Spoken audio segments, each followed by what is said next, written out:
Appreciate your very kind words. It's good to be here, and especially Yasher Koach to the Rabibos for opening up their home. It is very sad, really devastating news to hear about the loss of Rabbi Stepan. He was definitely one of the people who encouraged me to come out some 33 years ago. My wife and I, he did a lot really to make my transition here to this community a smooth one, a comfortable one, a positive one, and a very special Jew. Maybe some of what we say today, not only should this whole evening be in Ilui for his neshamah, but maybe something in particular I think would be very pertinent in talking to who this special person was. And the words of Rabbi Schiffman, certainly inspiring words, the idea of taking responsibility. You know, one of the impediments to that taking responsibility a little bit is this notion that, I can't change, I haven't changed, I don't have the ability to change. And the idea of not taking responsibility, of selling ourselves short, seems to be at a very, very focal core of many people's attitudes of sort of stagnating, of sort of staying the way they are. And if we believed and understood who we are, and how special we are, and how unique we are, and the power that we have, it would go a long way. There's a fascinating medrash that discusses a conversation Moshe Rabbeinu had with HaKadosh Baruch Hu in this last week's parsha. HaKadosh Baruch Hu says to Moshe Rabbeinu, Hein karvu yamecha lamus. Moshe, it's time to go. The day has come. Your 120 years are up. Hein karvu yamecha lamus. Moshe Rabbeinu is shocked. He's really surprised. God, HaKadosh Baruch Hu, Hein karvu yamecha lamus. That word hein is an unusual word. Karvu yamecha lamus, your days are close. Hein. It's like an introductory type word. It's sort of like a embellishing type word, hein.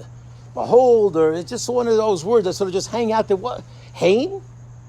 I use that word hein, HaKadosh Baruch Hu, in the most incredibly positive, glorious terms about you. The beginning of Devarim. I said, hein l'Hashem l'kecha shemayim shmei hashemayim. I praise you to the hilt. I use those words hein to talk about how great you are and everything in this world belongs to you. Hein l'Hashem l'kecha shemayim shmei hashemayim, inspiring words of everything being committed and dedicated to God. And you could not find another word but hein to tell me and deliver the message that today's my last day of my life? Is that really appropriate?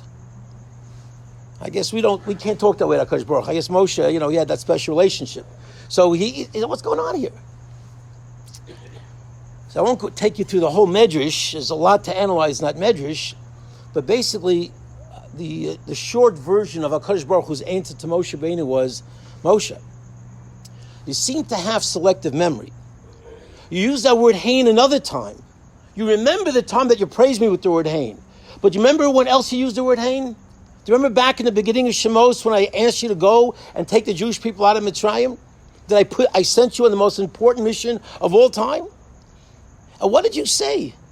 You said, hey, lo yaminu li. You said, God, it's not going to work. They're not going to believe me. You used the word hein in a limiting fashion about the Jewish people. You said, hey, lo yaminu li? How could you do that? When you limit the statement that you said that limits the Jewish people's potential, the assumption that you made about them not responding to you positively, how dare you? These are my people. This is Klal Yisrael. And certainly the immediate message of this Chazal is this notion, and we can do this to other people, but I think more often than not, we end up doing it to ourselves. We talk about the limitation that we have. And that the concept, and it's been another year, and have I changed last year and the year before, and the last 15 years, 20 years, 30 years of my life, whatever it might be. And we sort of get comfortable in this notion. That's what the Yetzer Hara very often is very adept at doing. It's very adept at sort of limiting who we are. And how many stories and how many situations have we seen, probably that we know of, and certainly throughout Jewish history, we can go through Chazal about the incredible ability of any Jew to rise to incredible levels in a matter of a minute. Just one Yom Kippur story. It's a famous story, comes to mind. Story about the Blusheva Rebbe. It was Erev Yom Kippur and his Hasidim in the absolute horrors of the concentration camps. The Hasidim asked the Rebbe, that Jewish capo gives us work every day. We know that there were certain Jews who collaborated with the Nazis and were part of their operation and their war machine in terms of controlling and certainly enslaving and torturing the Jewish people. And they said, this Jewish capo is the one delivering the work and giving out the work. Maybe talk to him, Rebbe, go to him and talk to him. Let him adjust the work tomorrow. It's Yom Kippur. Maybe instead of having us break the laws by the work that we have to do, he knows the laws. He knows Allah, and maybe he can adjust it that will only be breaking rabbinic laws and not Torah laws. The Rebbe was quite apprehensive, but he decided, let my Hasidim, the holy Hasidim, they care about the laws of Yom Kippur and this Gehenim that we're living in here in Auschwitz or whichever concentration camp it was. But he decided to go over. And he went over to this capo, and he says, tomorrow's Yom Kippur. Would it be possible to adjust the workload? We don't want to break the laws of Yom Kippur. We love to keep Yom Kippur. Get away from me, get out of here. He dismisses the Rebbe with not even a sense of any type of concern, any type of sensitivity. But somehow, this Jewish capo, a collaborator with the Nazis, you would say, what is he worth? Who is he? What kind of person could be doing this? The next morning, they show up for work, and he adjusted their work. He adjusted their responsibilities, and he made it that they would not transgress a Torah law in what they did during Yom Kippur. And amazingly, this well-documented story goes on to say that they were so ecstatic, if you can use that word, about the horrors of being in such a Gehenna. But they were literally singing whatever they remembered from the Yom Kippur davening. They were singing out loud, and they were joyous, and what was going on. We're keeping Yom Kippur. We're keeping Yom Kippur in Auschwitz. What happened next, no one would ever believe. The doors open up, and the Nazis, Yamach Shemam, come out, and the commandant says, Jews, you're eating today. At a beautiful Viennese table, what typically was 300 calories a day, the Jews were given, today you're going to eat. And this capo, the Rebbe and the Hasidim are looking and they can't believe it. This capo walks over to the commandant and he says, excuse me, you don't understand, today's Yom Kippur. We're not going to eat today. And he says, you're talking to me about not eating? You're one of us, you're a collaborator, what are you telling me? Of course you're going to eat today. And he repeated those words. No, you understand, we're not eating today. They're looking, they're completely astounded. And the Nazi takes out his gun, he pointed at the forehead of this Jew, who you'd say, just a few hours before, dismisses the Rebbe, is a Nazi collaborator. A person you'd say whose neshamah is so far down into the depths of depravity that there's nothing that can pull him up. Nothing. And looking down the barrel of a gun, he repeats the words, it's our holiest day of the year, it's Yom Kippur, we are not eating today. And with those words, he died up. Kiddush Hashem, as a Nazi, Yamach Shemayim, took his life. And there are so many of these examples, so many situations where Jews are in one level, and somehow there's a catalyst, there's a spark, something goes on in the neshama, something moves them, something stirs them, and they're able to literally pick themselves up. And this is the key that we have to know. And Baruch Hashem, okay, we're talking to a group of people who are on a Monday night before Yom Kippur came out. Yes, the Rabbi Avrohom and the ambiance is beautiful, but you're here. So we are talking, Baruch Hashem, about the elite of Klal Yisrael, that you're here to hear whatever you can to get ready for Yom Kippur and to be inspired. But the notion that somehow we're fixed in our positions, and no matter how much we've grown, the idea of moving to the next level, of making an advancement, of stirring our neshama for the need of that's what Yom Kippur is about, this idea of getting closer to God. Because Baruch Hashem, big transformations very often are not necessary, but some movement in God's direction is necessary. Because Baruch Hu wants to see something in terms of a person who recognizes, I'm not perfect, and I need to get better, and I want to get better. And the Yitzhar tells us, no, you can't. It's just too hard, or whatever. All the arguments that somehow get in the way of us looking honestly in the mirror. And we have to recognize, we have to know, It's ridiculous. Because we have that Yiddish neshamah. We have that special soul. We have that ability. We have it when we are in the depths of depravity, and we have it when, Baruch Hashem, we're getting together on Monday night before Yom Kippur to hear Divrei Torah. We have it. That's who we are. We're special. Whether we want to recognize it or not, we have to believe it. It's so critical. And believing it, I think, is maybe just another dimension to what really went on with that medrash. I think another level of what that medrash means, if I can take the liberty to say so, that's not just, when you read it simply, it means, Moshe, I'm going to punish you. You're not going into Eretz Yisrael, and you're dying today because, in a sense, you're getting punished for what you said. You said, hey, lo yaminuli, it was inappropriate to limit and to not understand the greatness of the Jewish people, and therefore you're going to get punished, and that's why I'm telling you with that word hain, that today is the day you're going to die. That's sort of the simple understanding. I think there's maybe a deeper message going on here. I think maybe HaKadosh Baruch Hu is also saying something that's very true, and that is, Moshe, why aren't you going into Eretz Yisrael? What is it that happened that does not allow you to go to Eretz Yisrael? Well, there was a little episode, and there was Miriam passed away, and there was a need for water, and they started clamoring, and they started complaining, and there was a constant issue with the Jewish people not sort of reaching the heights and fulfilling their true abilities on a consistent level. They did great things in the desert, but they did not consistently fulfill their mandate of being the Am Kadosh every single time, every single day. Maybe HaKadosh Baruch Hu is saying, Moshe, the reason why you're not going into Eretz Yisrael is because maybe you limited that ability, and maybe they picked that up. Maybe they heard that Hein Lo Yaminuli. Maybe they understood that there's somebody out there who doesn't really give them the full benefit of their greatness. And as a result, maybe that's exactly why you're in this predicament. That's why they couldn't reach that level, and that's why you ended up hitting, instead of hitting the rock, instead of speaking to the rock, you hit the rock.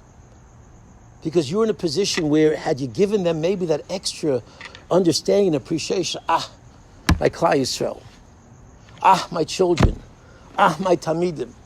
If we would look, and certainly we come from the chinuch perspective, you deal with kids every single day for decades, that's, sort of, you're going to sort of look at the world in that light. How sad it is that somehow the same type of feelings that maybe we sort of use in our own limitations about ourselves, if we give that over to our child, if somehow an educator or a parent looks at a child and somehow limits them, you can't really achieve that much. We know you can't really do great things. Just we'll be happy with whatever it is. Without giving that sense, when you look inside look at their eyes and you look into their heart, and they pick up that absolute confidence that I can do anything. Look at how they believe in me. Look at how my parents love me and what they feel I can do. It's not about pressure and about A's and about report cards. Nothing about that. It's about you as a person.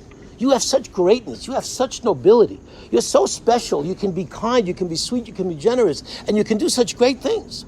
If a kid really senses that, if somehow we can communicate that to the next generation, that would hopefully not limit them in terms of what they grew up with and somehow the sort of psychological barriers that they create for themselves based on maybe what they hear or the impression that they have. Or somehow you get, in fifth grade or sixth grade, you put them in the back, just don't make trouble. Just don't make trouble. Just stay out of trouble.